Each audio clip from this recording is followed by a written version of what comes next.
Hello everyone, welcome back to the channel EduTap. I am Arshdeep Kaur and today we start with a different regulation, that is SEBI Prohibition of Insider Trading Regulation 2015. So we are almost through with the security laws. We have almost covered all the acts, all the regulations that were a part of your syllabus. Only I guess 2 or 3 regulations they are left. So today we will be starting with the Prohibition of Insider Trading Regulations.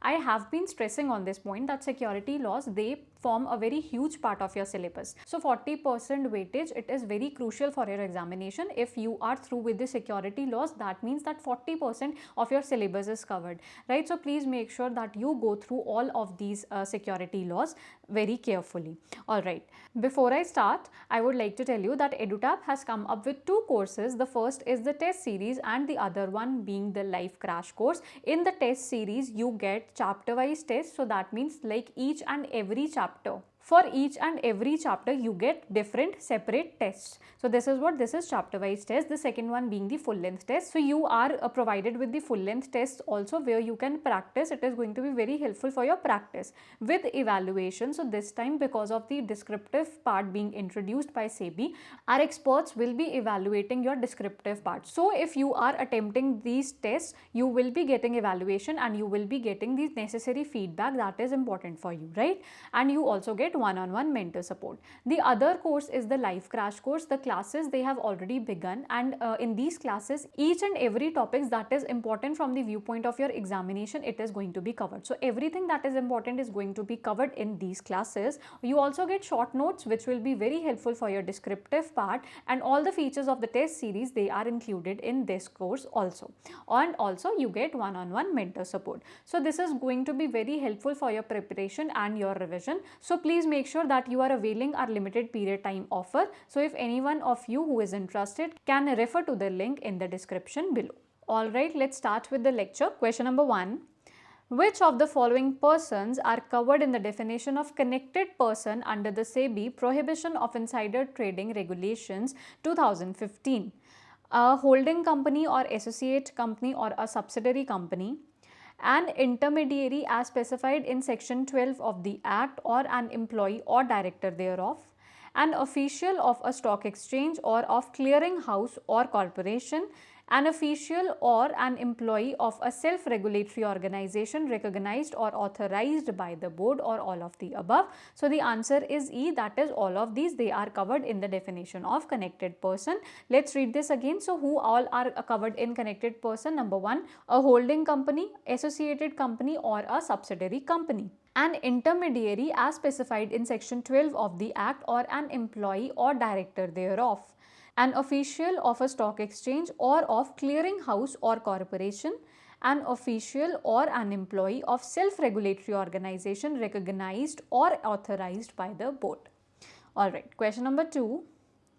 If any person who is or has during some months prior to the concerned act been associated with the company in direct or indirect relationship which allows the person to access the UPSIs would be counted as a connected person. What could be some months in this case? So the answer is B, that is 6 months, right? So let's read this. Any person who is or has during these 6 months, right? So has during 6 months prior to the concerned act been associated with a company directly or indirectly in any capacity, including by the reason of frequent communication with its officers or by being in any contractual, fiduciary or employment relationship, or by being a director, officer or any employee of the company, or holds any position including a professional or business relationship between himself and the company, whether temporary or permanent, that allows such person directly or indirectly access to the unpublished price sensitive information or reasonably expected to allow such access. So the time period that is mentioned here is 6 months. So that is why the answer was what? Answer was B, that is 6 months. So these were talking about the UPSI, that is the unpublished price sensitive information. Alright, moving on, question number 3. Disclosure about holding of security by director, person at key managerial position and promoter to the company should be made within what days of the appointment? The answer is D, that is 7 days, right? So every person on appointment as a key managerial personnel or a director of the company, or upon becoming a promoter or member of the promoter group shall disclose his holding or securities of the company as on the day of appointment or becoming a promoter to the company within 7 days of such appointment or becoming a promoter. So he has to reveal it within 7 days of such appointment or becoming a promoter, right? Question number 4.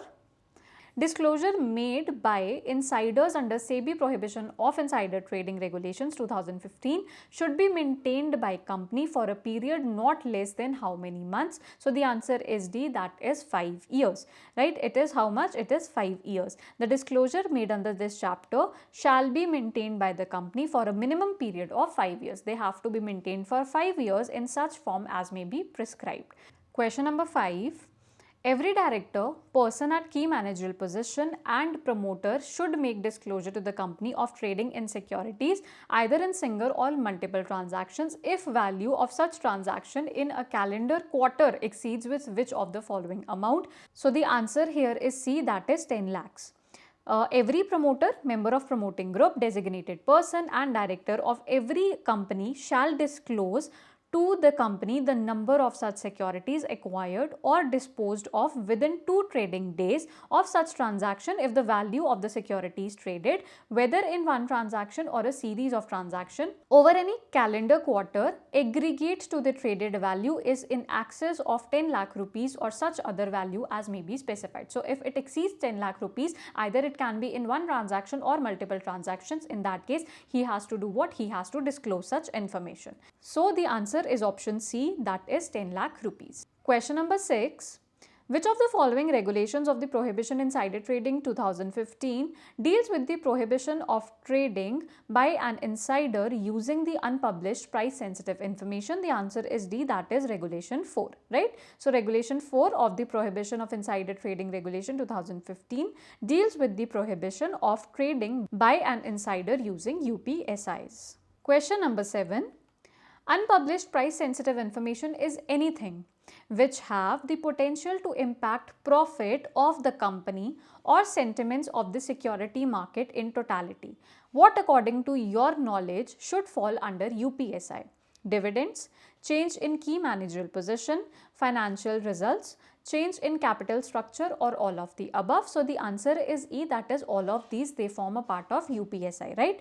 So what are some other examples also? Following is a list of examples of UPSI: financial results, dividends, change in capital structure, mergers, demergers, acquisitions, delistings, disposals and expansions of business, changes in key managerial position, material events of significance. So all of these, they do form a part of the unpublished price sensitive information, right? Question number 9. Regulation 7 of Prohibition of Insider Trading Regulation 2015 mandates disclosure of trading by certain insiders. Disclosure by these insider persons is to be made within how many days? This we have actually already covered. The answer is B, that is 2 days. So every promoter, member or promoter group, designated person and director of every company shall disclose to the company the number of such securities acquired or disposed of within 2 trading days of such transaction if the value of the securities traded, whether in one transaction or a series of transactions over any calendar quarter, aggregates to traded value in excess of 10 lakh rupees or such other value as may be specified. Question number 10. Generally available information is available to public on non-discriminatory basis. Market context, consider the following statements. Information published on business newspaper is generally available information. Information published on NSE website is generally available information. Information which is not generally available doesn't affect security price. Which of the following is true? So the answer is A, that is 1 and 2. That is the first and the second statement, they are true, but the third one is not. Let's read the explanation. Information which is published on NSE website or is published in the newspaper is generally available information. In security market context, information which is not generally available is the unpublished price sensitive information and it does affect the securities price. Alright, question number 11. Insider trading is a civil criminal offence depending upon the situation. Which of the following is an example of insider trading as per Prohibition of Insider Trading Regulation 2015? Your company starts supplying parts for a customer's secret major product, so you buy the client's stock. You dump a company's shares after your broker confidentially tells you the CEO at that company just sold stock, but the sale has not yet been publicly reported. You sell your company's stock because you know it is about to announce poor earnings. So the answer is option D, that is all of these, they are examples of insider trading, right? So all of these options, they are actually examples of insider trading. Alright, question number 12. Prohibition of Insider Trading Regulations 2015 restricts trading when in possession of UPSI. However, under certain conditions, trade may be allowed. Identify the valid condition for this exception. Off-market transaction between the promoter who both were in possession of UPSI. Trading between non-individual insider like holding company or subsidiary company only if person taking trade decision cannot have access to UPSI, both A and B or none. So the answer is C, that both A and B, right? So certain exceptions to the trade being not allowed to those UPSI are. So what are these exceptions? If insider being non-individual insider like holding company, subsidiary company. In this case, the individual who were in possession of the UPSI were different from the individual taking trading decisions, and such decision making individuals were not in possession of the UPSI. Also, proper arrangements are there that UPSI is not passed from those in possession to people taking trade decisions. And the second one, the transaction is off market, example between the promoters who both were in possession of the UPSI. Alright, question number 13. Trading plan formulated by the insider shall entail trading for a period not less than how many months? So the answer is B, that is 12 months. So trading plan formulated by insider shall entail trading for a period of at least 12 months. Question number 14. Which of these do not require to formulate code of fair conduct under the Prohibition of Insider Trading Regulation 2015? Auditors, accountancy firms, analyst, consultants, law firms, CA to company, bankers to company, or all required? The answer is all required, that is option D. Code of fair conduct under the Prohibition of Insider Trading. The board of directors of every listed company and market intermediary shall formulate a code of conduct to regulate, monitor, and report trading by its employees and other conducted persons towards achieving compliance with these regulations. These entities include professional firms such as auditors, accountancy firms, law firms, analysts, consultants, etc., assisting or advising the listed companies, market intermediaries, and other capital market participants. Even entities that normally operate outside the capital market may handle unpublished price sensitive information. This provision would mandate all of them to formulate a code of conduct. Last question, question number 15.